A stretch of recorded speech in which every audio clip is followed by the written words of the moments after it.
All right, so today we are continuing the story of David, even though this slide says Jonathan.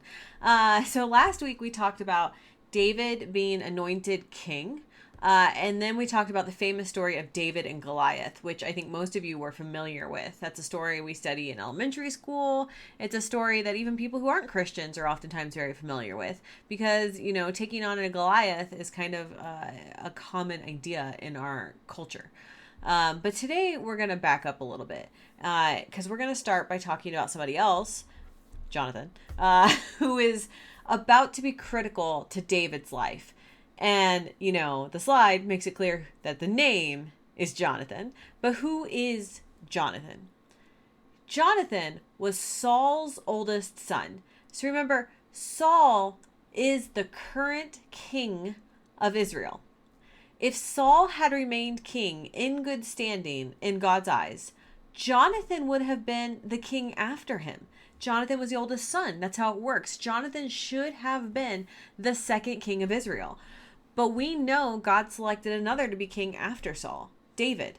You would think this would set up David and Jonathan to be mortal enemies. They're rivals for the same throne. If this was a Hollywood movie, they'd be like, trying to kill each other.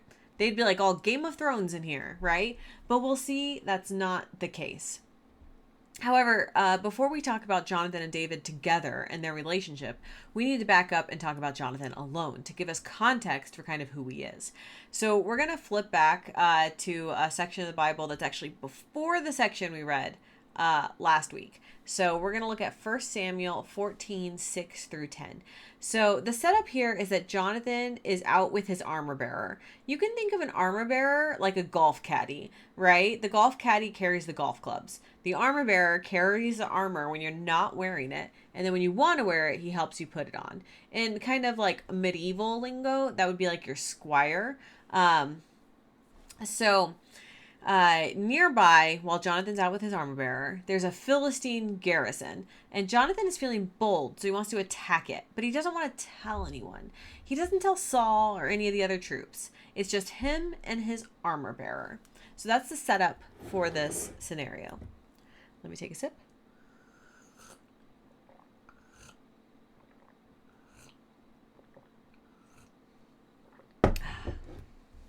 All right, Jonathan said to the young man who carried his armor, "Come, let us go over to the garrison of these uncircumcised. It may be that the Lord will act for us, for nothing can hinder the Lord from saving by many." I can't read this morning. "For nothing can hinder the Lord from saving by many or by few." His armor bearer said to him, "Do all that your mind inclines to. I am with you, as your mind is, so is mine." Then Jonathan said, "Now we will cross over to these men and will show ourselves to them. If they say to us, 'Wait until we come to you,' then we will stand still in our place, and we will not go up for them. But if they say, 'Come up to us,' then we will go up, for the Lord has given them into our hand. That will be a sign for us." So Jonathan has this crazy idea. He's like, let's just the two of us, me and you, kid, because our bearer would be a young man, attack this fully armed garrison, like a fort, maybe without the walls, but like, a place where a bunch of troops are. Because you know what? God's got our back. And the armor bearer, to his credit, instead of being like, "Dude, you're crazy. God may have your back, but there's still two of us and a lot of them." He doesn't say that. Instead, he says, "I'm with you. Whatever you do, I'll do too." So Jonathan suggests this crazy plan. That's like, we'll show ourselves to them. If they say, "Wait," we don't do anything. That means this is a bad plan and we shouldn't do it. But if they say, "Come in," we'll know it's a sign from God and we'll go in and take them all down. A lot of confidence on Jonathan's part here that, God's with him. It's a crazy plan. And yet it works. Jonathan and his armor bearer go up to the Philistine garrison and they're immediately recognized as Israelites. And the Philistines, assuming that this will be an easy kill, just invite them in. And then, as Jonathan predicted, God hands the Philistines over to them. These two guys, a prince and an armor bearer, killed 20 men, and that throws everyone else into a panic. Now Saul, who remember is king, has no idea his son did this crazy thing. He just sees like a panic of Philistines leaving the town, which brings us to the next section, which is 1 Samuel 14, 17 through 23.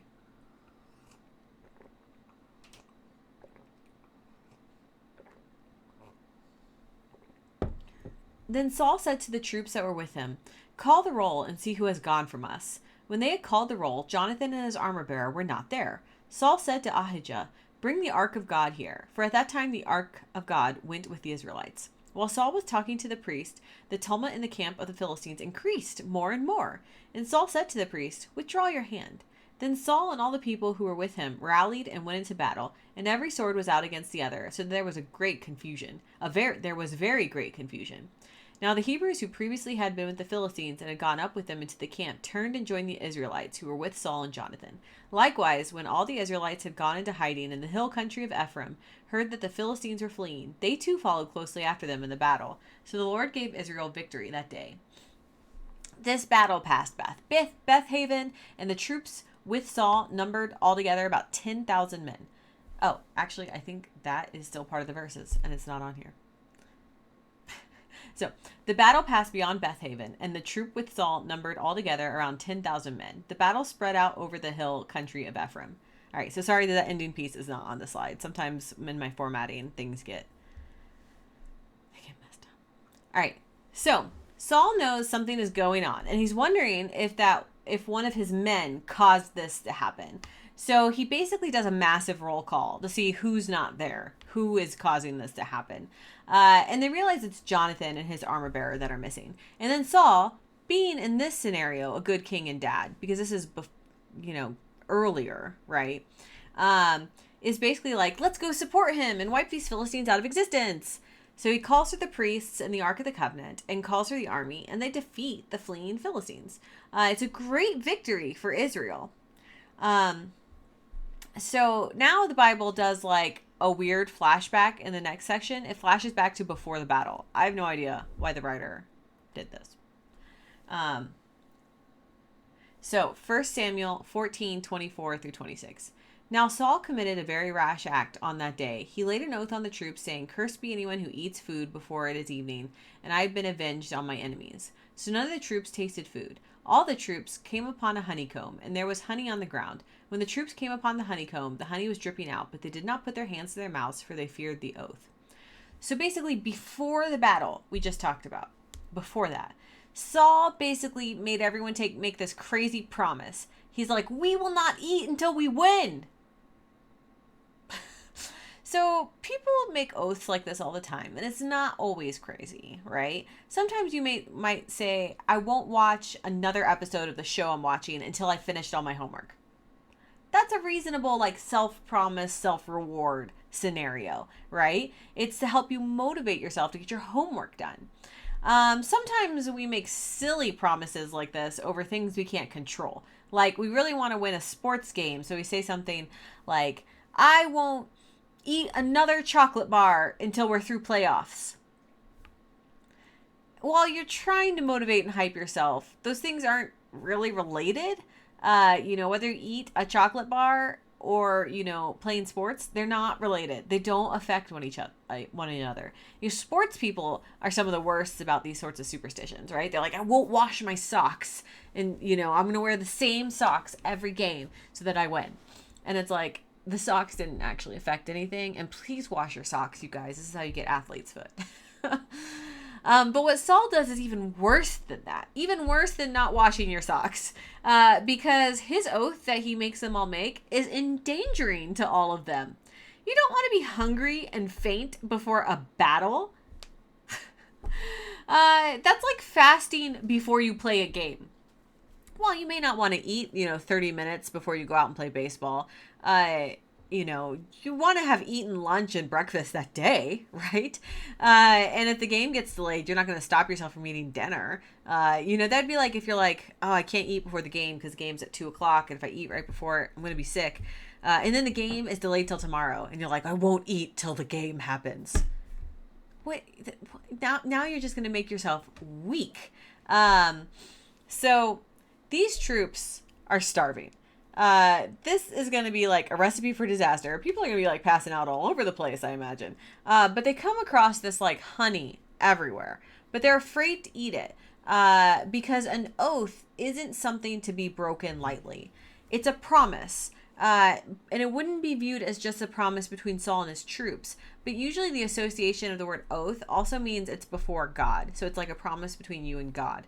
That's why you take an oath of office, or you say an oath before getting on the witness stand. If you break that oath, you don't just have the judge or the people to answer to, you have to answer to God, right? So this means no food for the hungry troops. Yeah. We know they win, right? We already knew they win, but still, it's just like, this is a terrible idea, Saul.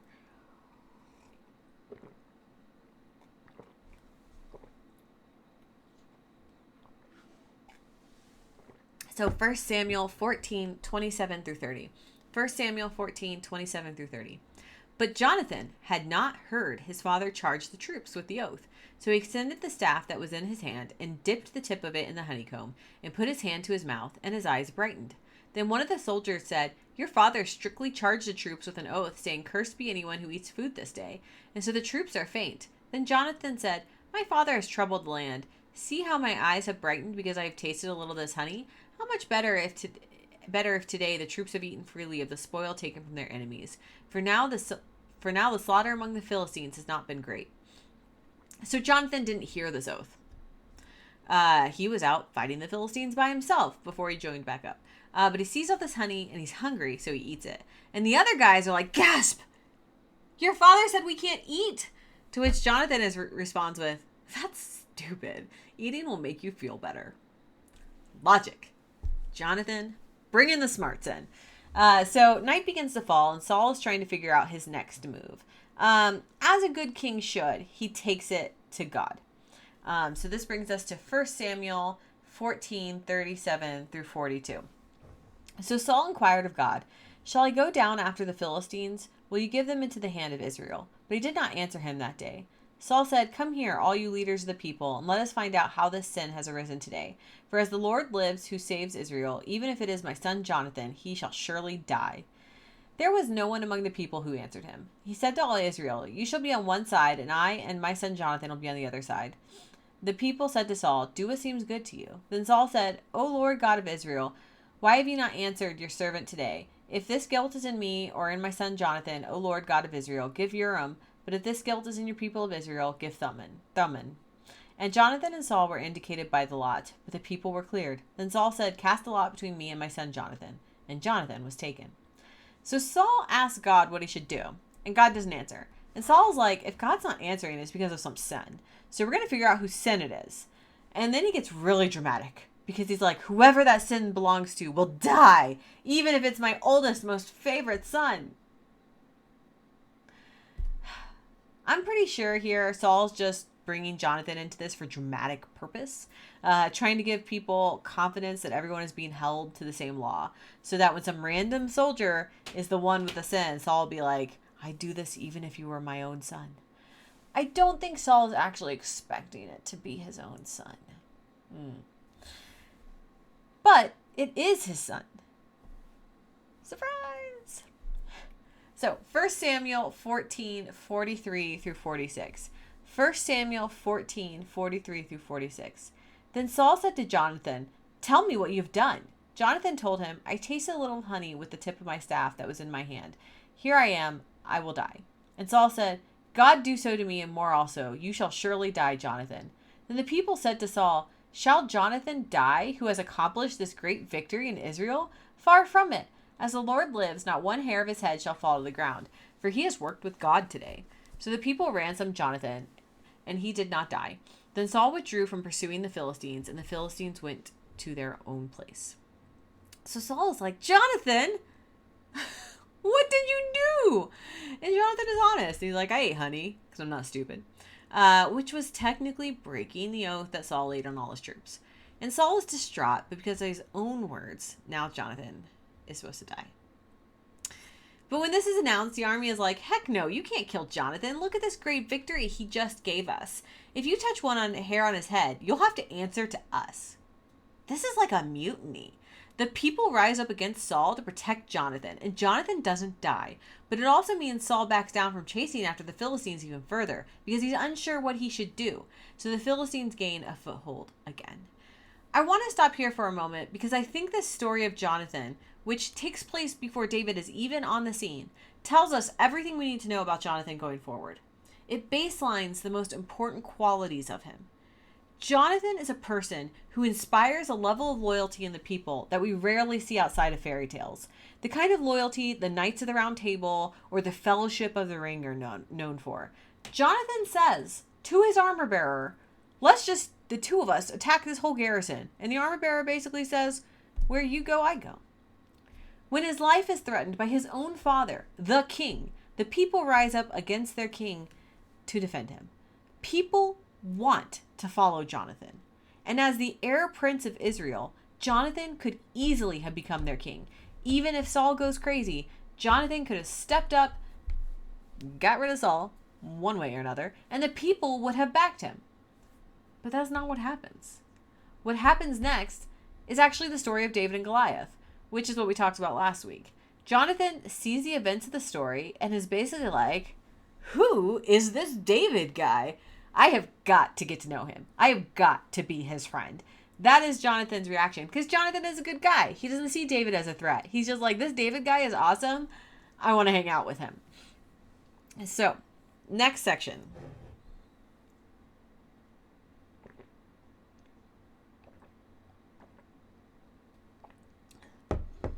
1 Samuel 18, 1 through 5. 1 Samuel 18, 1 through 5. When David had finished speaking to Saul, the soul of Jonathan was bound to the soul of David, and Jonathan loved him as his own soul. Saul took him that day and would not let him return to his father's house. Then Jonathan made a covenant with David because he loved him as his own soul. Jonathan stripped himself of the robe that he was wearing and gave it to David, and his armor, and even his sword and his bow and his belt. David went out and was successful wherever Saul sent him. As a result, Saul set him over the army, and all the people, even the servants of Saul, approved.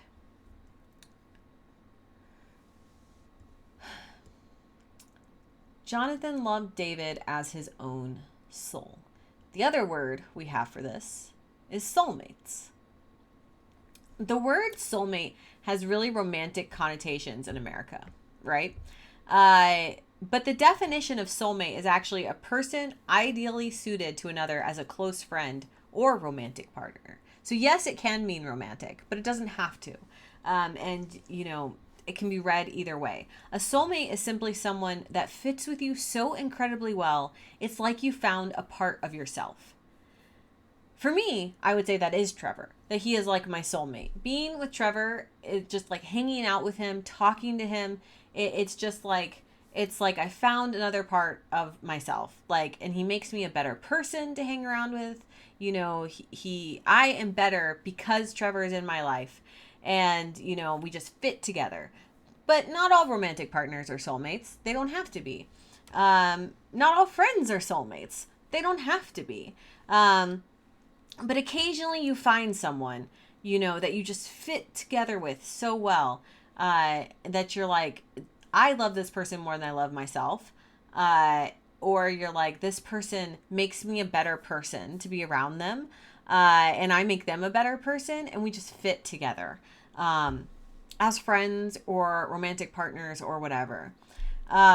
So for Jonathan, that's what he found in David. You can think of this like King Arthur and Lancelot, Captain Kirk and Mr. Spock, Sherlock and Watson, Captain America and Bucky Barnes. People whose friendship runs deeper than anything else, any other relationship in their life. Friendships can be deep, meaningful, and life-changing.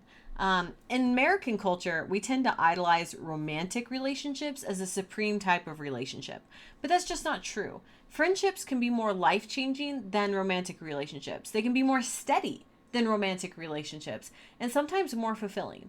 Friendship is incredibly important. We need friends. We need people we can rely on.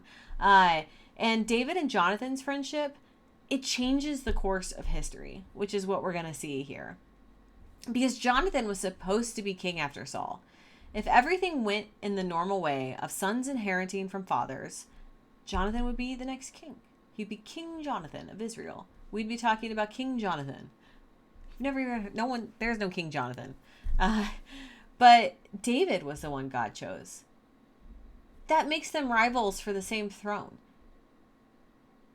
According to our culture, they should be enemies. Jonathan is beloved by the people. He could fight against David if he wanted to. He could maybe even win. But Jonathan isn't like that. That's just, he's not motivated by that. He's not in it for the power. Meanwhile, in the wake of David's victory over Goliath, Saul brings David into the court and makes him leader of the army. So you have Jonathan doing what Jonathan does. And then you have David and Goliath. And then Saul is like, David, come hang out with us forever now. You're part of my court. And you're like, you know, you were like an army grunt, but now you're like important. Cool. All right, so we're going to go to the next section.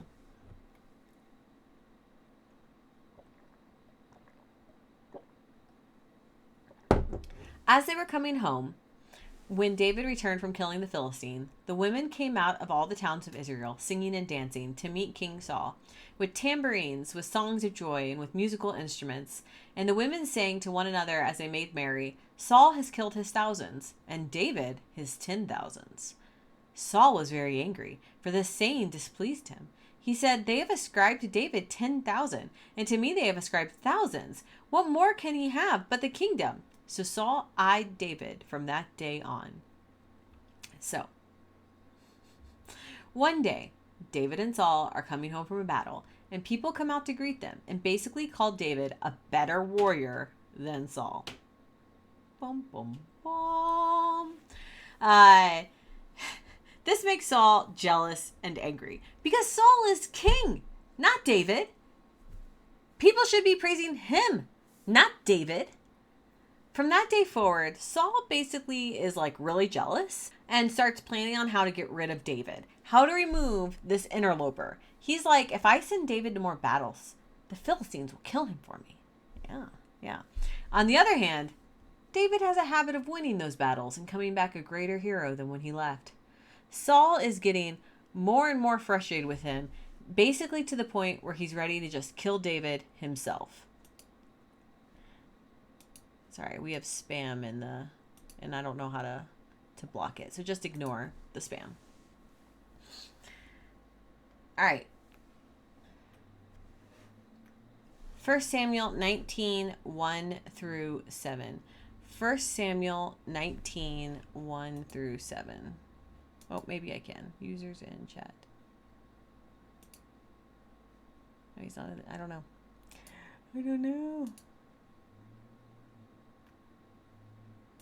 Oh, well. All right. So, Saul spoke with his son Jonathan and with all his servants about killing David. But Saul's son Jonathan took great delight in David. Jonathan told David, my father Saul is trying to kill you. Therefore, be on guard tomorrow morning. Stay in a secret place and hide yourself. I will go out and stand beside my father in the field where you are, and I will speak to my father about you. If I learn anything, I will tell you. Jonathan spoke well of David to his father Saul, saying to him, the king should not sin against his servant David, because he has not sinned against you, and because his deeds have been of good service to you. For he took his life in his hand when he attacked the Philistine, and the Lord brought about a great victory for all Israel. You saw it and rejoiced. Why then will you sin against an innocent person by killing David without cause? Saul heeded the voice of Jonathan. Saul swore, as the Lord lives, he shall not be put to death. So Jonathan called David and related all these things to him. Jonathan then brought David to Saul, and he saw him, and he was in his presence as before. Reading, man. So Jonathan hears his father talking about killing David. And what does Jonathan do? A politically smart move would be to let his father kill David off, because then David wouldn't be a threat to Jonathan politically. Once again, Jonathan's the heir to the throne. But Jonathan doesn't care about politics. He cares about David.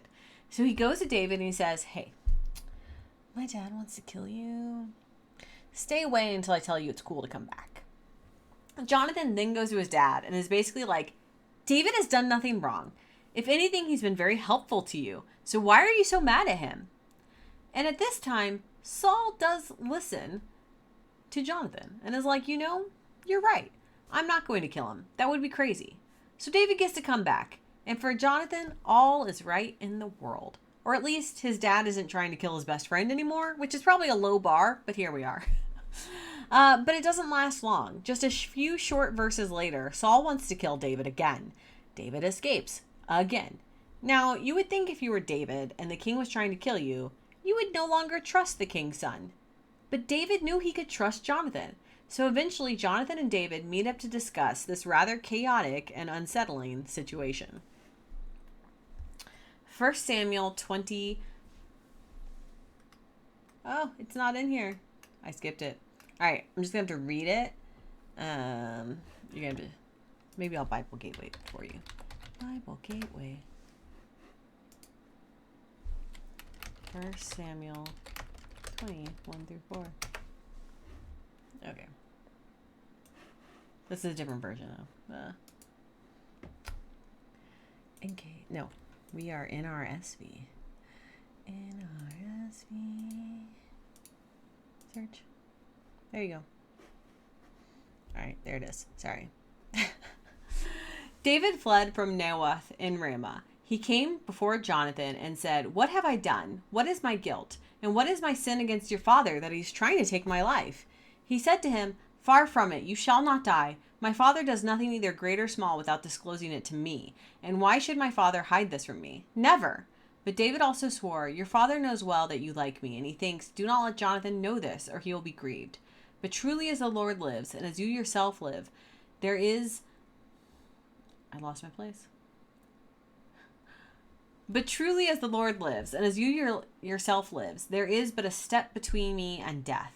Then Jonathan said to David, "Whatever you say, I will do for you." David doesn't understand why Saul wants to kill him, and basically asks Jonathan what he has done wrong. Jonathan's like, "Nothing, man. As far as I know, and my dad hides nothing from me. He would tell me if you had done something wrong." David, on the other hand, is like, "But your dad knows we're friends. So if I'd done something horrible, he may not tell you to protect you from that knowledge." Jonathan basically thinks that's ridiculous. But he recognizes that David is in real danger here. So he's basically like, "What do you want me to do? I'll do whatever you want, man. Ride or die." That's Jonathan and David, right? The ride or die. So David makes a plan and basically tells Jonathan that he's going to skip a couple of meals and that if Saul misses him, Jonathan is just to tell Saul that David is visiting with his family in Bethlehem. Then if Saul's like, "Okay, cool," David knows it'll be okay for him to come back. But if Saul freaks out, David knows there's no place for David in Saul's court. So.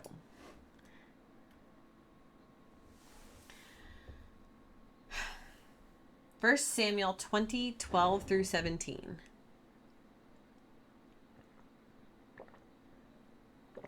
First Samuel 20, 12 through 17.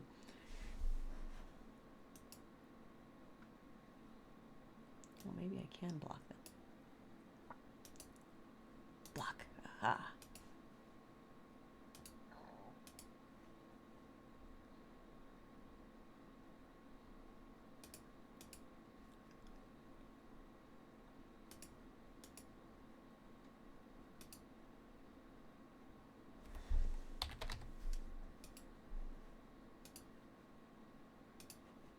So I did block this guy, and it's still in there. So, ban.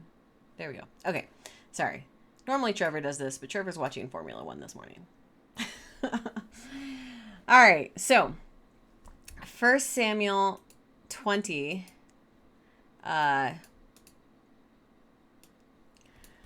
12 through 17. 1 Samuel 20, 12 through 17. Jonathan said to David, "By the Lord, the God of Israel, when I have sounded out my father about this time tomorrow, or on the third day, if he is well disposed towards David, shall I then not send and disclose it to you? But if my father intends to do you harm, and the Lord do so to Jonathan, and more also, if I do not disclose it to you and send you away, so that you may go in safety, may the Lord be with you as he has been with my father. If I am still alive, show me the faithful love of the Lord. But if I die, never cut off your faithful love from my house, even if the Lord were to cut off every one of the enemies of David from the face of the earth." Thus Jonathan made a covenant with the house of David, saying, "May the Lord seek out the enemies of David." Jonathan made David swear again by his love for him, for he loved him as he loved his own life. So Jonathan and David make a covenant. What's important here is that Jonathan is basically pledging his loyalty to David over his father, the king, in the coming battle. But more than just that, in saying, "May the Lord with you as he has been with my father," Jonathan is basically recognizing that it'll be David and not Jonathan who will be king one day. Jonathan is basically ceding his right to the throne to David because of his love for David and because he sees that David is the man God has chosen for the task. In return, Jonathan really only asks for one thing: that David not kill him or his descendants. This would be the common practice for new kings to do. It ensures their claim to the throne is secure and that there's no one from the other family line that can come threaten him.